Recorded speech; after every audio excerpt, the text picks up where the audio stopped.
Welcome. Welcome to Comedy in the Barbershop. I am your host, Stylist John, aka DJ Alignment, and I'm here with some hairstyling stories that happened in the barbershop. Get your snack, drink, blunt. If you partake in herbal meditation, and just relax and watch while we entertain you in the barbershop. So, I'm a licensed hairstylist. I've been licensed as a as a licensed cosmetologist and barber for the last 10 years. My journey to hairstyling has not been an easy one. I inherited the gift from my grandmother, Lord rest her soul. It's almost like she imparted her gift inside of me at a very early age just from being able around and to help her. I started off hairstyling, braiding, and doing roller sets probably around the age of around 7 or 8. But I always tell people around 9 because that's when I was fully competent on how to actually do a roller set. My grandmother used to sit at the table and talk to me about life while I was doing my homework or while I was watching TV, and she'd be cooking the meal, making sure the family is fed, and she'd be doing dishes, and she'd start asking me questions to see what's going on in my life. And I used to sit there and respond, and most of the time she was always getting herself ready in order to head out to the supermarket or the clothing store, or she used to love shopping at Veteran Village. If y'all never heard of Veterans Village, for y'all young people out there, Veteran Village was a thrift store, and it always smelled like mothballs. I mean, like it literally smelled like old people in there. And I was always wondering why, whenever we went there, it always smelled like my grandma's house, because moths used to eat some of the clothes that was in the closet, and they had mothballs in the closet so that way different insects would not eat at the fabric of the clothing because they was made from real silk and real cotton. And I didn't know that. And so we'd be in Veteran Village shopping around, and I might be with my mom, and I might make a comment and be like, this store smell like grandma. And my mama, thinking I'm being disrespectful, smack my mouth, but I'm just being the kid noticing the fact that the store smelled like grandma's house. And all I'm trying to do is just draw a correlation with what is this smell. So we'd be shopping in Veteran Village, just having a good time, and all of a sudden I would just disappear out of nowhere. I would hide underneath the racks in my own little world, just trying to get away from the shopping and everything else that everybody else was doing.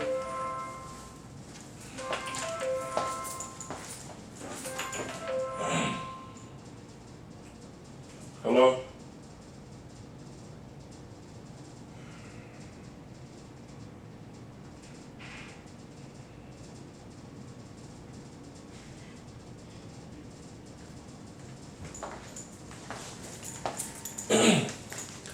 Trying to get away from the shopping and what everybody else was doing, because I had my own agenda when I went to the veteran store.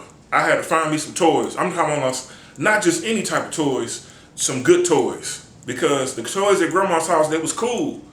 They occupied my time for a minute, but if it wasn't Nintendo, if it wasn't Sega, and it wasn't outside sword fighting with sticks, then it only kept my attention for a short time. So whenever we went to Veteran Village and grandma was there shopping, looking for what she would call fresh pieces, she would go there looking for slacks, shoes, little garments to kind of keep your closet full. And Lord rest her soul, I respect everything that she was doing, because all she was doing was managing her money and her dollars to make her dollars stretch for a large family that she had, 9 children and a whole host of grandchildren, nieces, cousins, and nephews, and just trying to keep everything together as the root to the family. So Lord rest her soul. I love you, Grandma Arlene. But Veteran Village was a place where, and it was right there off of Natural Bridge and near the Lambden. I'm talking about every time we would go there, my heart would start beating fast, and I would get butterflies in my stomach because I was always going over grandma. And I would have to sit down and figure out, is this going to be a fun trip today, or am I going to get in trouble? Because I used to get in trouble all the time with grandma. Like, if I disappeared for longer than about a couple minutes, you know, she would smack my hand and tell me, you better stay with me. And sometimes I'd be so bored just sitting there with all this energy built up, I had to entertain myself because she always felt like children should stay in a child's place. So, if I'm a child and I'm walking with you and I got to sit here and watch you shop and I'm not shopping for me, I got to figure me out. What am I going to do in this big store with all these things around in here, and I got to be with you and you shopping for some church clothes, or you shopping for a suit and tie that might not even be for me. Or if it's for me, I don't really want to wear it for real, because I love wearing shorts and shirts. And so we used to always go shopping for slacks and shirts for school. I went to parochial schools coming up. Parochial school is a school where it is a church denomination attached to the school. So I went to Lutheran schools, I went to Pentecostal schools, and the main thing that they had us doing in these particular schools was reading the Bible. They had us reading the Bible all the time. They had us studying the Word. They had us identifying the Word, and they had us literally breaking down the Word at an early age. And whenever we got in trouble, we got hit with paddles or rulers. I'm talking about them big, thick rulers. I'm talking about like on the hand, like if you misspelled a word incorrectly and you was sassing off at the teacher, they would take the ruler out and pop your hand, pop, right on the spot. Or if we got in trouble with the principal, like fighting or not coming back to your classroom on time, or what some people would call, my grandma would call it monkey shining, where you just acting a fool, just being a kid and not doing what adults feel like you should do, then you got a spanking.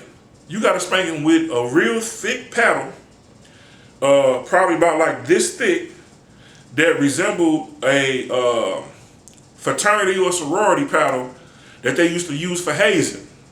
And I remember my principal, Mr. Starworth, did not play no type of games when it was time for discipline. He had you lean over the desk. I'm talking about lean, like lean with it, rock with it, lean. And then he would use the paddle and pat you on the behind about 3 to 5 times, and by the time you got to the third one, your tail was on fire. I'm talking about like on fire, like the type of fire where you jumping, hopping, skipping around, trying to get away from the desk. And if you took your hand off the desk, now you got to get hit with a few more because you done moved position. That was real big on discipline at them particular type of schools. So the scripture that they use for that is, if you spare the rod, then you spoil the child. So sparing the rod and spoiling the child would mean that if you look at any type of fruit, okay, any type of fruit that grows naturally has a decaying method that happens to it. And when fruit starts to decay, it starts to spoil and go bad. And so they looked at children based off that particular scripture as either good children or bad children. And if you was a bad child, to keep you from being spoiled, where you pretty much have started going bad, you started going down a bad path, then they would inflict discipline. And the discipline would be the spanking with the fraternity paddle or the ruler on your hand, in order to get you to think about what you just got done doing. And I'm talking, it definitely will get your attention from what you're doing. At the same time, it hurt, and it was definitely probably illegal in this particular time frame. I grew up in a generation where it was okay to spank your children. Probably up until around the 4th or 5th grade, they started coming out with laws that stopped spankings in school and really stopped parents from spanking their children in school because of people that got hotlines for abuse. I think that a lot of parochial schools and public schools, if they had now the ability to spank children in the school when they did something wrong, depending on how bad or how wrong it was, they should be able to spank your children in school. Because some children do really have bad behavior, and children's behavior change when they are not around their parents. I ain't gonna lie. My behavior used to be somewhat a little different away from my mama. And the reason why my behavior was different away from my mama is because I felt like I had freedom away from her sometimes. Now, I love my mama to death. She was a great mother. She definitely was very disciplined when she had me, and she definitely taught me a lot of discipline, but I felt a little freer away from her. I felt like I can develop and grow. And sometimes the things that I grew in with learning different things from being right and wrong taught me quick. But that discipline always brought me back to a balance, a very strong balance. And that balance is something that's needed in all children in these particular school districts. Being a hairstylist is tough. I love it, but it's tough. The tough part about being a hairstylist is sometimes people don't like your work. And I'm okay with that. I'm okay with people not liking my work. I'm okay with people, I'm okay with people, as long as I know who you are and I know that you don't like my work, that's fine. You can just stay over there. But I don't like when people don't like my work and they be around me. You know, because I really love hairstyling. I love hairstyling, braiding, doing makeup, doing all these things in the beauty industry every single day. Like literally, it is my career. It's something that I chose, that because of my grandmother's legacy that she left behind, I felt like I had to pick up the torch and keep going. From wherever she left off, my grandma was a kitchen stylist. She did everybody's hair in my family, and I watched her do it in front of the stove kitchen during mealtime, family gatherings, birthdays. She was always doing everybody's hair. She was silk pressing, curling, sometimes even cutting with shears. I felt like I had to take it to the next level. So this is why I do hair. Every time I pick up a comb or want to help somebody, I feel love in my heart every time I do it. It makes me feel whole as a person. It provides me a great sense of peace that makes me want to learn more. Sometimes when people don't like what you're doing, it disturbs your peace. And so I got to a point where I developed such a thick skin for people that don't like the stuff that I'm doing. And I had to learn how to identify who was really rocking with me and who was just hating on me. Who was really for me and who was really just trying to sabotage what I'm working on. And it becomes very clear in conversation when I'm talking to people, what side are they on? I don't even look like I'm supposed to be doing her. A lot of people tell me that every time I say I'm a hairstylist, they think, first of all, when I talk to women, the first thing they think is that I'm trying to holler at them. Now, there are some I do try to holler at because I love women and women are beautiful. And there's a certain type that as soon as I get around them, I can't help but to get their number because that's just how I am. I always been like this since I was probably about like 5. When I was 5, I seen a fine looking woman. The first thing I did was look at her and whistle in front of my mom. I was like, Mama, she sure is pretty. My mama busts out laughing. So it's a certain type I go for, and if I see it, I'm already on it. But when I go and tell women that I do hair, they don't believe that I know how to do hair. So now I got to show pictures, I got to show videos, I got to show my work. So I got into the habit of showing my work. I got into the habit of showing my pictures. I got into the habit of keeping every last picture that I do, whether good or bad, so I can critique myself. I was on Facebook and I shared a memory of a hairstyle that I did 5 years ago. And this particular hairstyle that I did, it was a young lady that couldn't have been no more than about 12 with her mom, came into the shop. I was working at this shop in Jennings called Hair Graphics, person named Elmer owned the shop. Shout out to Elmer. The shop, it was hot in the summertime. It was like 100 degrees outside. It was in a Jennings area, and there was something going on with the electricity. Okay? Because there were several businesses in the area that started having challenges all of a sudden. So, the AC was on in the shop, but it was still hot.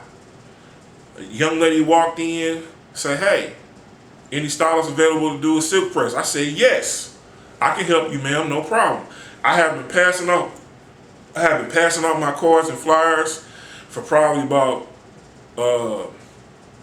several days over at the Princess Beauty Supply. I go in, pass my cards out. I even put a flyer on the door and said the address to where I was working at to draw people from Princess Beauty over into the shop where I was working at.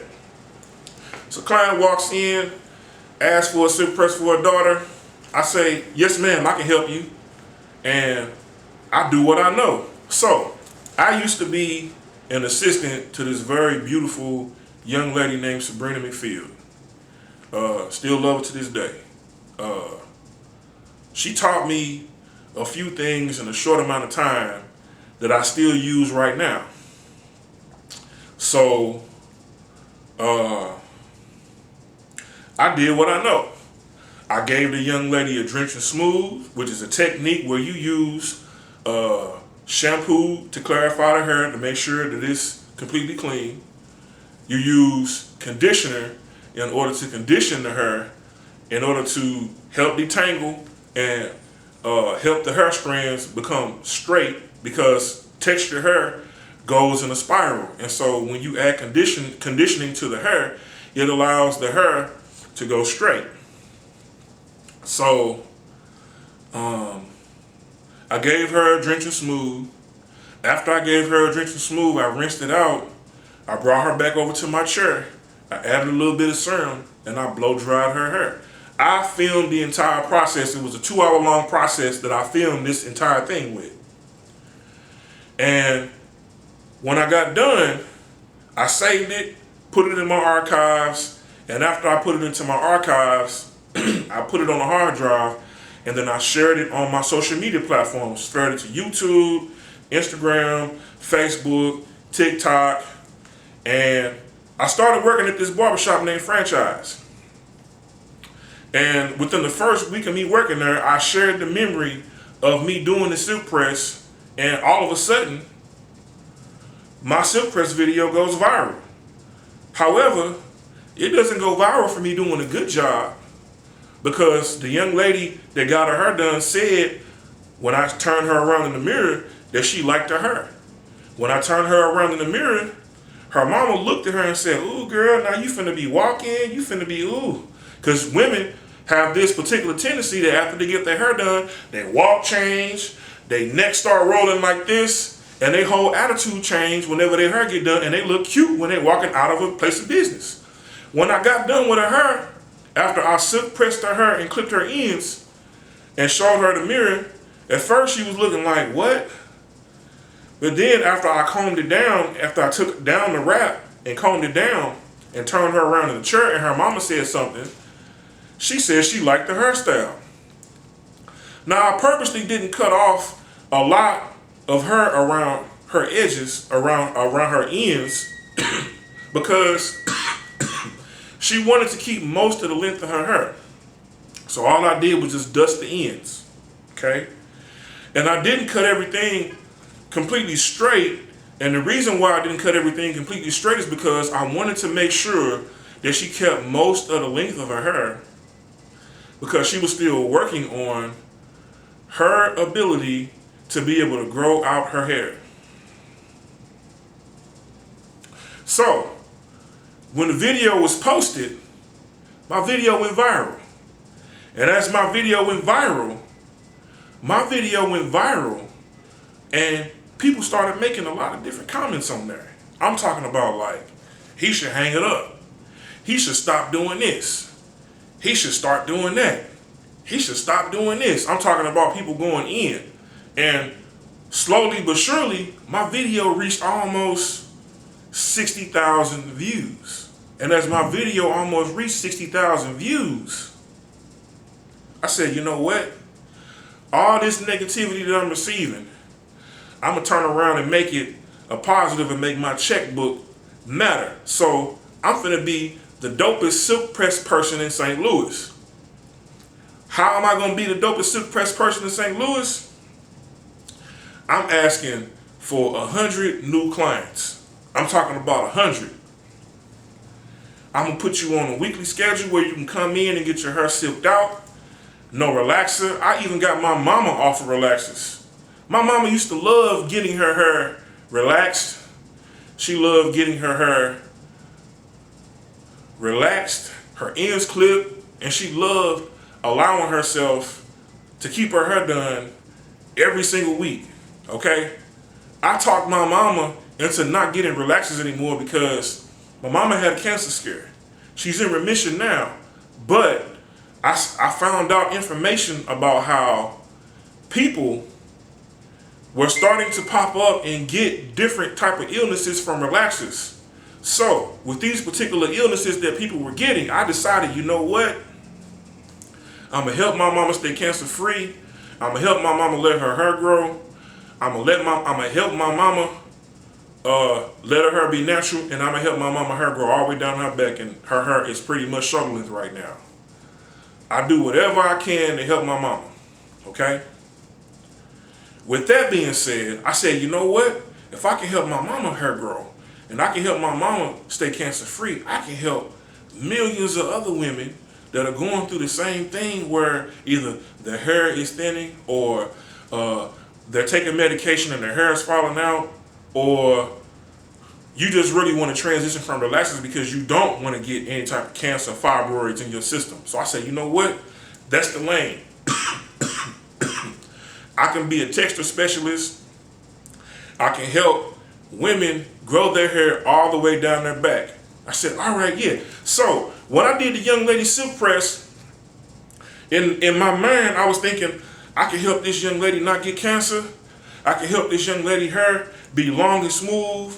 I can help this young lady keep her hair done. And this was her first silk press. So when I did her silk press the first time, she was supposed to come back that particular following week or that following second week and get another silk press because it takes time to train a person's hair. Once your hair is trained and you get a silk press the first and second time, then your hair will be trained to fall and lay like how it's supposed to. I'm talking about people going in on me in the comments on several different things. I'm talking about they going in on, they saying he should quit doing his job. I ain't gonna never quit doing my job. As a matter of fact, I'm finna go harder doing my job. You know why I'm gonna go harder doing my job? I'm gonna go harder doing my job and get 2, 3, 4, 500 more clients that need my help. I genuinely love helping people. And the reason why I love helping people is because when you help somebody, you are genuinely helping yourself. And as you are genuinely helping yourself and you're helping somebody else out, your soul is expanding. And if your soul is expanding and you're growing and that person is growing, now you're going to be able to reach a whole bunch of different more people. And my goal is to be a global educator. That's my goal. My goal is to be a global educator. My goal is to touch every state and every country in the world doing hair. Anything pertaining to the beauty industry. Hair, makeup, photo shoots, music videos, the whole nine. I'm trying to touch all of it, okay? When my video went viral, the first thing I thought about was, okay, is this going to be negative for me? Or is this going to be positive for me? So I said, you know what? Even if it is negative, where people are saying a whole bunch of different stuff and sharing it and talking shit, you know what? Fuck it. I got a comedian group. I can turn this into something funny. I'm going to take whatever negativity that people giving me and I'm going to alchemize it and I'm going to pay attention to what's going on and I'm going to use it for something good. So now my video on Facebook is called, it's on Facebook, YouTube, Instagram, and it's called What is a Silk Press? Okay? Look it up. Click on it, comment, like, subscribe, hit my YouTube. It's called What is a Silk Press? Okay? When you look the information up, you're gonna see almost 40,000 comments. It's probably at 60, 75 right now, I don't know. This video is gonna make me a massive check. I'm talking about like pay, okay? So I'm working to master my craft in what I do, in all I do. I'm looking to master my craft in hairstyling. I'm looking to master my craft in makeup artistry. I'm looking to master my craft in barbering. I'm looking to master my craft in marketing. I'm looking to master my craft in business, period, on all levels. So click the video, like, subscribe, look at it, tell me what you think, leave a comment, good or bad, and this particular video, out of all the videos that I did, for some reason, that was the one that took off. And I got several other hundreds of videos where the hair is flowing, it's beautiful, the woman in the video is turning their hair like this. I'm talking about like shaking their hair like this, and it's flowing, they having a good time. I'm talking about like the silk presses is fire. But that particular video went viral. At first I thought somebody was hating on me. But then I sat down and thought about it, and I critiqued my own self. I looked at the video and I said, you know what? I could have done this different. I could have done that different. Yeah, it was hot outside, even though, yeah, it is hot outside. Yeah, okay, no problem. Next time, I'll work on these things. If it's really hot outside, I'll do certain specific things where I want to kind of the same situation again. I'll do that. I'll see how that works. So I tried it. It's extremely hot outside. I said, you know what? Instead of me putting this person under the dryer under heat, let me turn the dryer on cool. I've already used the hot flat irons after I blow dried them out with a dimming brush. And I've already silk pressed their hair with a comb and chased it with the flat iron. Instead of putting them under the dryer with heat with the saran wrap, let me turn the dryer on cool and put the saran wrap on there and see if that will cause the heat, the electrical ions inside of the hair to ionize the hair and make it fall out. I tried it, and it came out flowing, full of volume, and only tweaked one thing. It's like people, when you are in a public eye, certain people aren't forgiving of certain things, and that's where your personal faith have to come in. My personal faith is way stronger than the people's opinion, because everybody got one. And even though everybody got one, you know, it's fine you got an opinion, but your opinion don't mean nothing compared to my reality if you ain't offering me no constructive criticism. If you can't offer me no constructive criticism to where I get better at what I'm doing, what you're saying really don't mean much, because I'm not going to stop doing what I'm doing. I love what I do. And God qualified me to do what I do. He gave it to me. He gave me this gift and said, learn how to use it. And so I've been learning how to use my gift since I was a small child. I'm going to retire from this particular career in this particular industry, doing exactly what I love to do, according to my terms. I'm not going to be behind a chair all my life unless I want to be. I'm going to travel. I'm going to teach. I'm going to help others wherever their areas are weak at to become strong. And I'm going to make nice money doing it. Why is that going to happen for me? Because I said it. It came out of my mouth, and I mean exactly what I say from my heart. And there's a scripture that says, if you confess out your mouth and you believe in your heart, if you confess out your mouth and you believe in your heart, whatever you say shall happen. That is a universal principle. Because there's a scripture that says, life and death is in the power of the tongue. So, I speak life to my future, and I speak life to my destiny, and I speak life to my reality, and I speak life to what it is that I'm working on. I speak life. I speak progression. I speak positivity.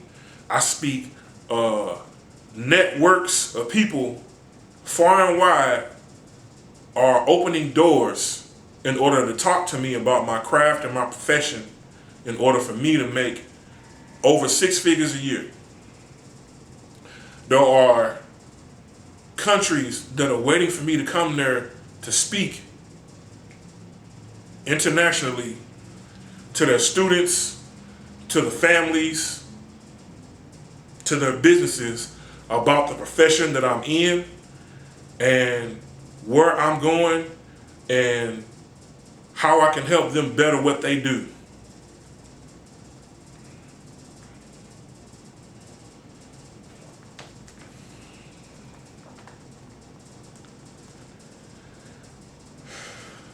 The hair industry I love.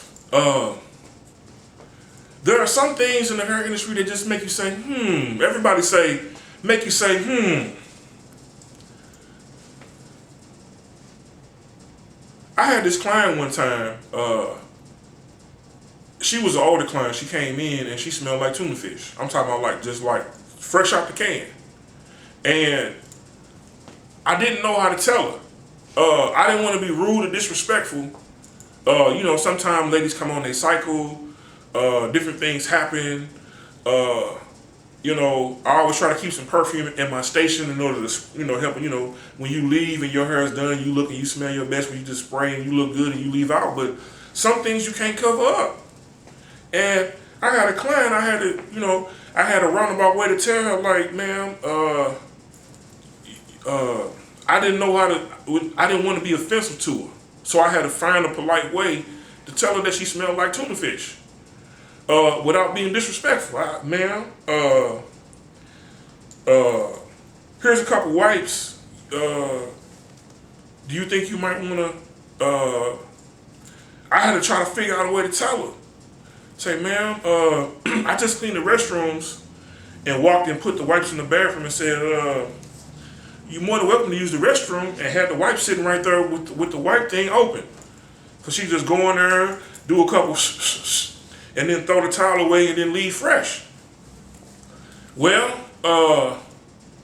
it didn't happen. It didn't happen the way how I thought. I was trying to be tactful, but her grandbaby is brutally honest.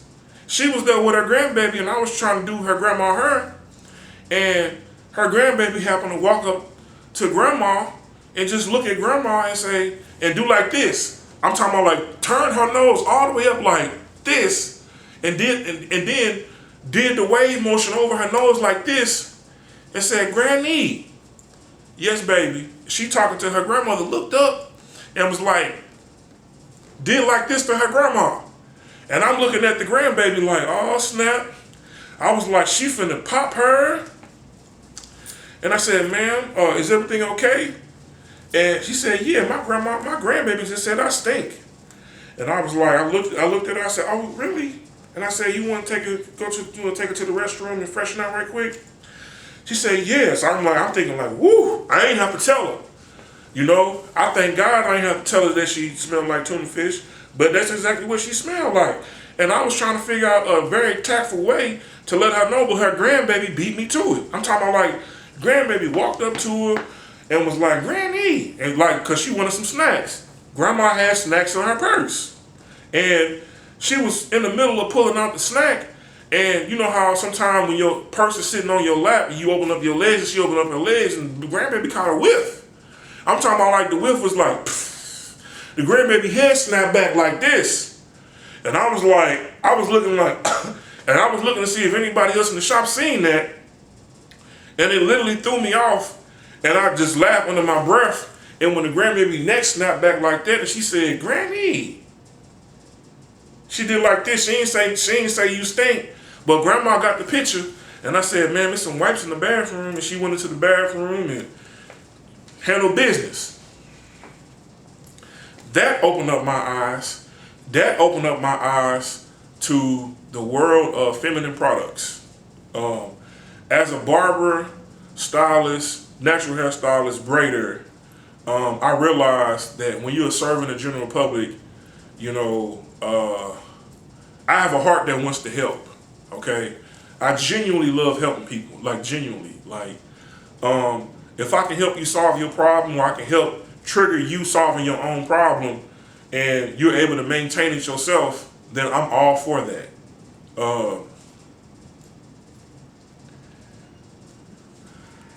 I realize the need to make sure that I have products that are available for women, that sometimes when you are not at your best, where you are able to utilize these particular products without someone else noticing to embarrass you. Because the worst thing is that I've noticed as a woman is to think you the shit and then be embarrassed in public for something that's related to your hygiene. I've seen plenty of women get embarrassed because of their personal hygiene from twerking. I'm talking about, like, I'm at the club, I'm at the ambassador, I'm the cameraman. I'm filming.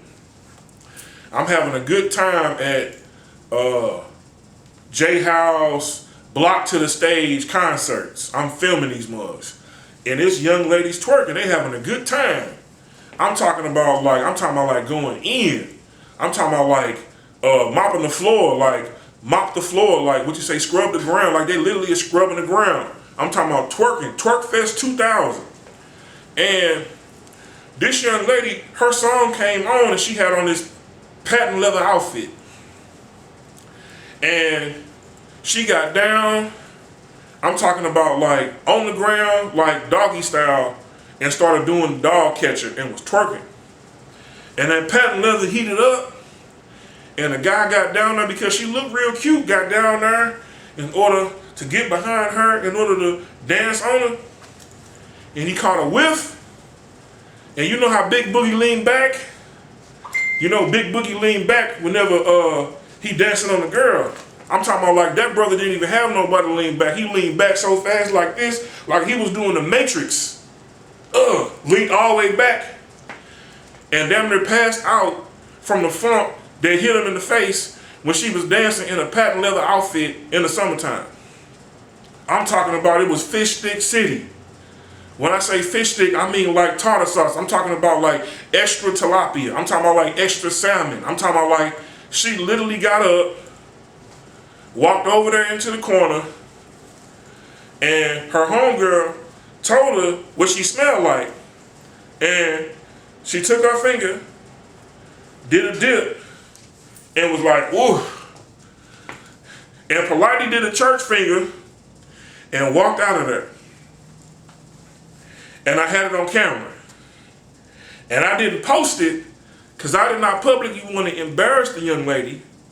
And I understood right then, from being a part of the beauty industry, I need to make sure that sometimes I need to keep products that help women with their hygiene so that they don't get embarrassed, because ain't nothing worse than thinking you the shit and then getting publicly embarrassed because of your hygiene.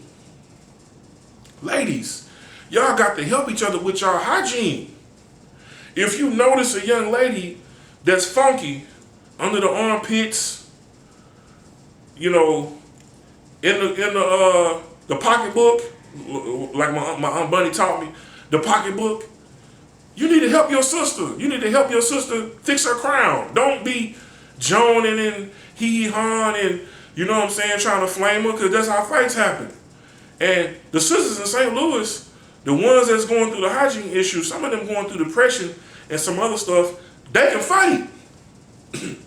I'm talking about like they can bang. I used to work at a homeless shelter.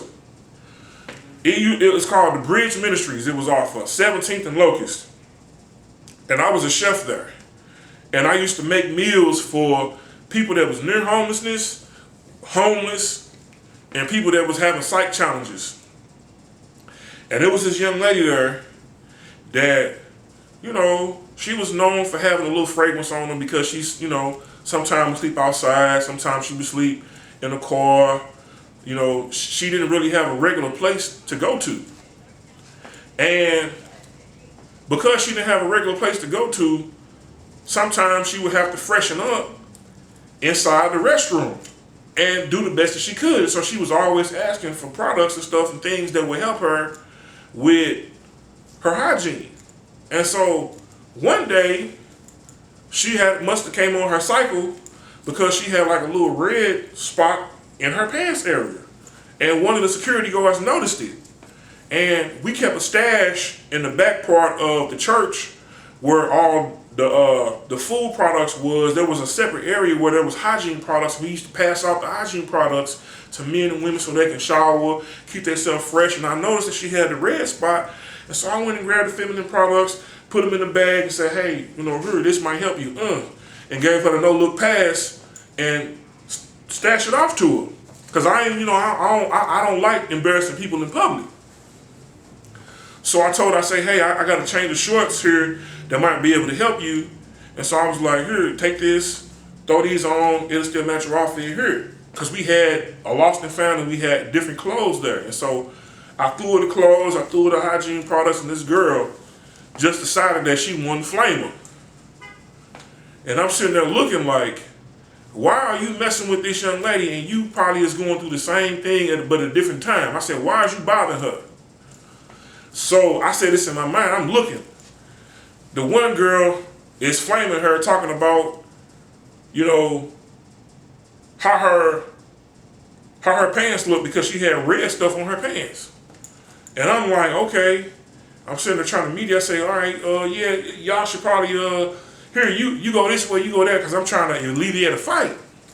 So the one girl is joining on the other girl's pants. And the other girl, she don't say too much. I'm talking about all she did was look her up and down like this. And the next thing you know, the girl that had the red stain on her shorts just leaned back and knocked her. I'm talking about like knocked her. Bing! And put her clean out. After that, the girl wasn't saying too much else. She was waking up from the ground looking like, what in the world hit me? The girl just stepped right over her. Like Allen Iverson crossed somebody over and broke their ankle. The girl just stepped right over her and went and walked into the bathroom, freshened up, and then the little extra bag that you put like your feminine products in, like when they soiled, dropped the bag on the girl and walked off. And I was like, I was like, yep, she ain't gonna do that one no more. I said, if she don't learn her lesson from that one, she ain't gonna learn nothing.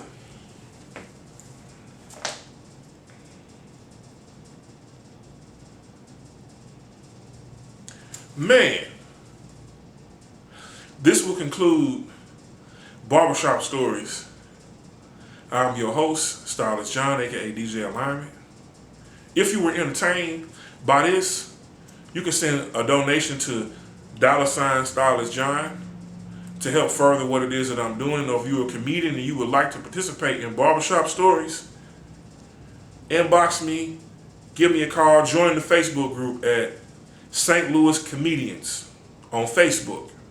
It's a comedian group filled with national comedians, filled with up-and-coming comedians, and filled with comedians that have been all over the world. It's probably about 1,000 comedians in the group. If you are an up-and-coming comedian and you want to network with other comedians, join the group. There are concert promoters, there are producers that are looking to help further your comedian career. I am John B. Taylor II, also known as Stylist John, aka DJ Alignment. I am signing off.